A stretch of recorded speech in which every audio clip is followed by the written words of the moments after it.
this situation. And joining us here on the Factor Uncensored to discuss this is Dr. Abdullah Kudrat with Angleton ER. Dr. Kudrat, when we look at this report from the World Health Organization, is it disturbing? Well, it can be. It's a little too early to tell. And the report you're talking about is patients who were infected with COVID-19 were tested positive, then tested negative, and then at some point were tested positive again. So the big question is that an infection? Now, some people are arguing that maybe the middle test was negative by error. So what we need to do now is follow the people who are tested positive and see, do they get sick again? And that's how we'll know if this is something we need to worry about. Now, we're not talking about a large group of people. We're talking about some in Korea and also a small number of people in the United States, right? Right. It's not everybody. But the big question that this brings up is, because a lot of us are hoping for herd immunity, or immunity once you have the virus and you recover. Some plans that we're coming up with, people are saying, oh, well, maybe we can test for antibodies and you can get an immunity certificate and go back to work, these kind of things. Mm-hmm. Why this is important is we need to know this, because that time would not work if we don't have it. Now, time will show us. I still believe that we will develop some immunity. There was a study done in China on monkeys when they infected them with COVID-19. They got better. They tried to reinfect them, and they could not. Mm-hmm. And there's now starting to be some antibody testing to show that people are making antibodies, which we hope will mean you won't get reinfected. Now, we just had a doctor on here last night talking about antibodies and those who have tested positive and then they got better and they want their plasma to try and use it to cure other people.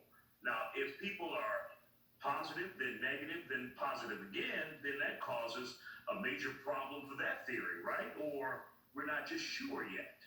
Exactly. So that would be two conflicting pieces of information. That's why I think we need to spend a little bit more time studying reinfection rates. This is all new. We're just at that point where Asia is recovering to some degree, and now we can watch to see if they're getting reinfected, either by mutation or by lack of herd immunity. Now, I want to get immunity as well. As an ER doctor, if I get sick by corona and I survive and take my few weeks to heal, I want to be able to jump back into that ER and treat sick people without fear or worry that I might get reinfected too. So I'm also interested in knowing about this, but it does seem to me that we are likely to gain immunity, but we'll find out in the next few weeks. Now, is it possible that they may have had in Korea faulty tests?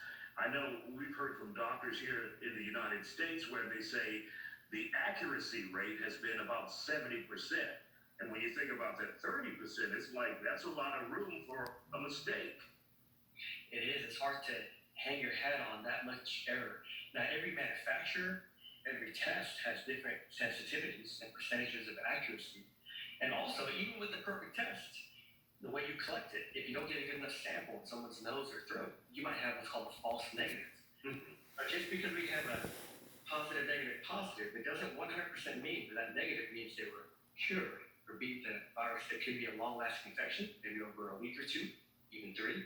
And then that one of the middle tests happens to be negative. When we hear this information, should people lose hope, say, or think that we're automatically all going to be reinfected, even if we have found ourselves doing better after a bout with COVID-19? Should all people think, okay, if I get it, maybe I can get it again? Or we're in new uncharted territory when it comes to COVID-19. We're just learning as we go. That's right. This is a brand new virus. I don't think people need to worry yet about that. It's important that we monitor this.